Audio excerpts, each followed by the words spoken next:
And you've got Willow Mae and Cindy. Willow Mae and Cindy, and then So during this time, she's swapping back and forth Yeah. between her dogs, both of which are starting to get a little older, because with the large breeds. Is it easier to train when you already have a trained service dog in your home? I mean, do they pick up certain traits from an older It depends. sibling? It depends. Like with the dogs that are picking up things, getting things out of dryers, you know, that type of task. It can be. But you really, with the service dogs, you really don't want them to learn from the other dogs, because you want to be a team. Right. Working, the person wants to be a team working with their dog. So it's much better in any situation for the person to be training the dog so that they're going to be working. I gotcha. it's helped tremendously to have another dog in the home, because the other dog taught the younger dog about the pack order, Sure. and that I'm the alpha dog. And at this time, I still had Willow Mae, Cindy, and then Lola came in the picture. Sadly, I had to put Willow Mae to sleep in May because, again, of another genetic disorder like Lou Gehrig's disease. So she was 9 when I had to put her down just a few months ago. So today, I have these 2 lovely dogs, and Cindy's, like I said, she'll be 12 in November, and Lola will be 2 next February. But that's one thing you've got to consider when you take on the responsibility of a dog. I went both ways, puppies and adults. And I had overlapping time. You know, Cindy has been my constant, really, for this. But it's, it was a lot of heartache, you know, to have to give up the service dog that really wasn't fit to be a service dog. She was supposed to have been thoroughly vetted by the breeder before I got her. There are temperament tests you can do for puppies, I'm sure you mentioned that. And she hadn't done the temperament testing correctly, or enough temperament testing. And luckily I have friends in town who had just lost a Bernese Mountain Dog, and they bought her from me. So I get to see her. And I made darn well and sure and good that Lola came from a breeder that I've known for 20 years. And I specifically asked her for a dog that would be my service dog. And I knew she did temperament testing. In fact, Lola and Cindy are distant relatives. They're like 4th cousins or something like that. So that's something that you really got to think of when you go into this, is, well, the cost, because I'm an owner trainer, dealing with health problems. Cindy was given to me to replace Hazel when Cindy died. Cindy and Hazel were half sisters, so she was given as a replacement. That was my fine of that breeder to do that. But the breeder with Jamaica just, oh well, yeah. Anyway, and then here's Faith over here. She was fine. She was kind of iffy. She was a little aloof. Mm-hmm. Clover was a little aloof in the beginning, and it really did take, I didn't know what I was doing with Clover. And I think we had just met. Mm-hmm. You really didn't have a lot to do with Clover's training. No, she was older, and I think Yeah. retired by the time I met you. Yeah, and, so we stumbled and bumbled along together. And in the beginning, I was so sick and agoraphobic, I didn't go many places because I would be triggered so often. I remember we went to Everman's. All my dogs have been allowed to go to church with me. And after they get a certain age, you can sit for an hour. And Cindy really needed to be retired probably 2 years ago. You know, that was my plan when I got Willow May. She died at 9. So I figured to retire Cindy fully and then keep using Willow May at least another year or two to get Lola completely trained. Well, it didn't work out that way. So I'm very careful to take Cindy to certain places when I'm not having to do a lot of walking. I tend to take her to the places where I know there's a potential for me to get into, have problems. And that's usually the VA. And I have to kind of make sure I've only got one appointment for her. And then Lola's going out there with me also.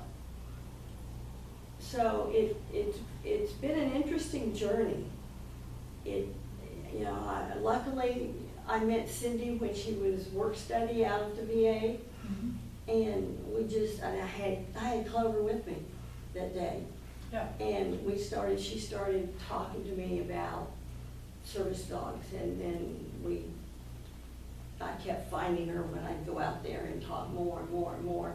And we finally became friends, and she did do a CGC class for me and some other people, and our friendship grew, I hope we're good friends today. Yes. And I still pay her for lessons. She's had to take Lola, I think twice, when I just had to throw up my hands and say, I can't do this. And she just went up there and I paid her to board her for a week. And she took Lola and did it in some intensive training while she was going through certain phases of her development that I just couldn't handle. I just couldn't handle it. And Cindy just wanted to kill Lola. That's all she wanted to do. Snap, snap, snap, snap, snap, snap, snap. I'm the old lady, leave me alone. And it worked out great because Willow May had 2 litters of puppies, and she was fine to play with Lola. Now that Willow May's gone, Lola's going, oh, now what do I do? So she's trying to engage Cindy, and Cindy occasionally will stand there and smile or wag her tail. And Lola's jumping around and back and forth, and Cindy's too old. Luckily, there were some people in my obedience class that live right around the corner, and I'm going to be getting with them when it cools off to have some play dates with them, because I know those dogs, they know me, and it'll be a safe mix. And she'll have somebody she can play with in the yard. But I can't enforce it enough that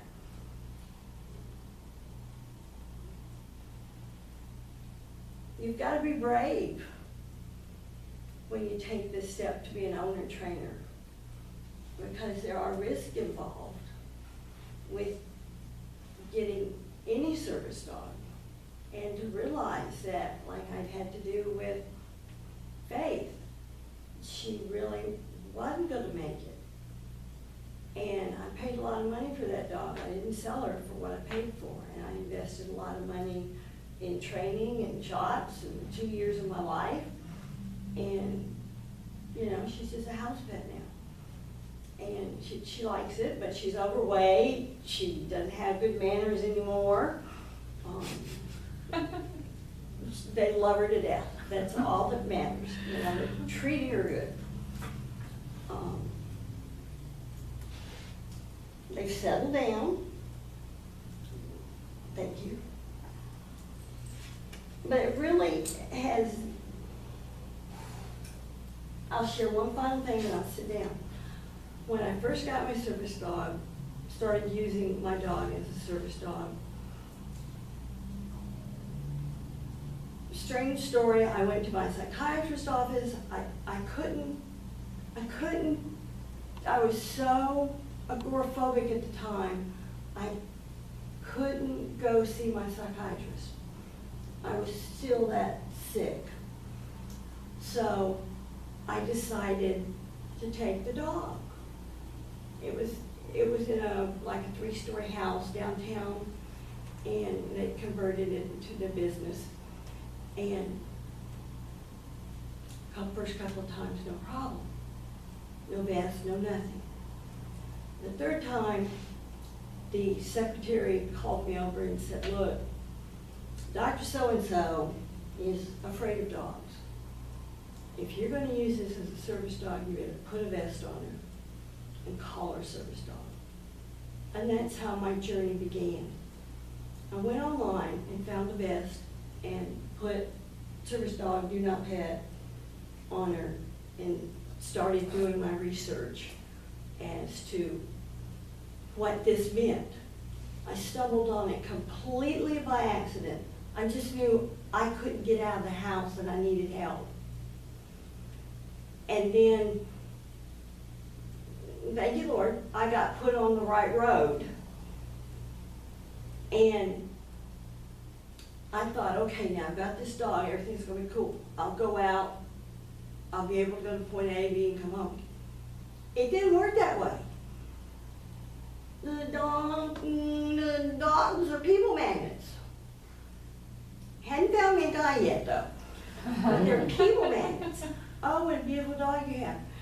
People started smiling at me in Walmart. I'm afraid to go to Walmart. They talked to me.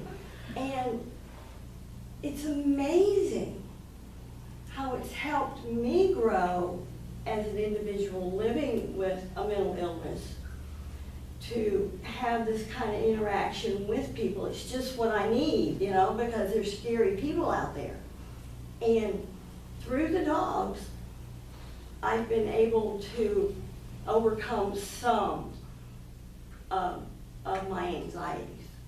But never in my life did I think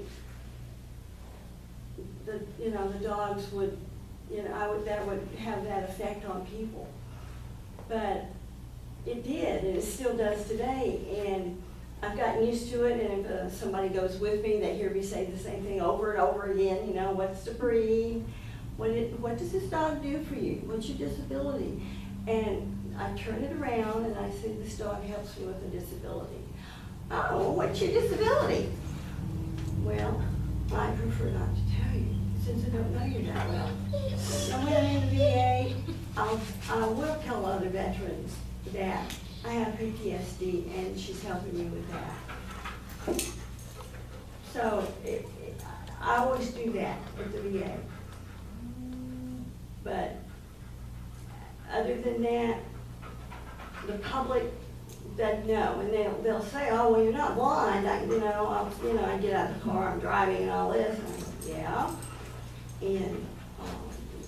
and then I'll say, "Oh, I have an invisible disability, like people with diabetes or epilepsy, or PTSD or mental illness," and I just keep them guessing because I haven't told them anything about me. I just say an invisible disability. How about at a restaurant or something, they ask you what task that your dog performs? And then I tell them the dog will bump me and nudge me to help me overcome my disability when I'm getting into trouble. And then I just explain the task. And how do you handle it when the public comes up and wants to pet and interact with your dog? Sometimes I literally have to take their hands away, hold their hand and move it away. And because sometimes she needs to go for a run at my friend's house, and she will be. After she's grown or before? People will Yeah, oh, beautiful dog. And when I'm at the VA, I like her to sit between my legs, and it covers up the vest. And then and they said, can I pet your dog? And I said, oh, I'm sorry, you can't. She's wearing a vest here, and it says don't pet. I know you can't see it, but no, you can't because she's working. And then you go, oh, okay. And then people will sometimes still try to pet her. And that's when I take their hand and I say, sorry, you cannot pet my dog. Or when I see children coming, I'll say, I'm sorry, you can't pet this dog, it's a helper dog. I've also been in situations where there are situations that I have learned that I have to behave differently now because I'm putting my dog in an environment where people don't normally see a dog. And it can startle somebody, especially a big dog. So I go around corners differently, wider, and I take a peek before I go down an aisle. And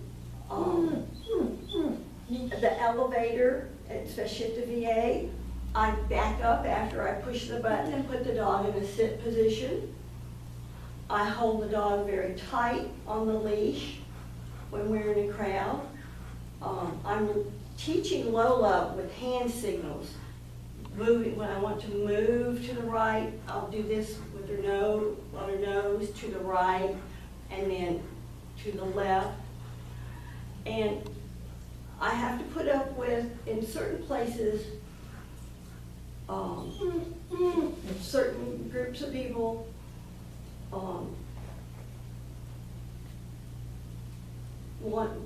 mainly young, older teenagers, want to show off to their friends, and I go around the corner and it's big scream, ah, service dog! And then they start to run. And I just look at them. At first I thought, oh my goodness, I'm in trouble. And then I thought, no, I'm not in trouble. And I just say, the dog's a service dog, it won't hurt you. Oh, but I'm scared. And by then I figured out that this person is just acting out for the peers. And it doesn't bother me like it used to. But in the beginning, it really bothered me, it scared me. But I soon learned it was kind of an act. And, but then there are genuinely people who are afraid, and I'll say, okay, let me get what I need on the aisle, and I'll leave as soon as possible. There are people that are actually allergic. There's several VA employees that are allergic, and in one place that I go to, the staff employee is very allergic to the dog, and the technician came out and asked me if I wouldn't mind to sit a little farther away in another area. And he would make sure that when the nurse came out to get me, that the nurse would know where to find me. And I could make that accommodation. And I have to, but out of being polite, you know, I do that. So that's it. Any questions? Okay. All right. Thank you very much. Yeah, thank you. Okay, go ahead and leave that, and I'll go ahead and get it. Because we are running way behind. We've got, Let me put this down. yeah, you wanna, I yeah, was just gonna go over here and sit. oh, okay. Because of the time and the training, that you're going to be away from the animal for the 2 years if you go through somebody else versus doing it yourself, what age span would be the best to get? Well, in some cases, it depends on what you can handle. Some people can't handle a puppy. Yeah. Some people want to get the puppy and start early. Yeah. So it depends on what you can handle. Well, no, I mean the life expectancy age. I mean, which? The life expectancy, it depends. Like these guys,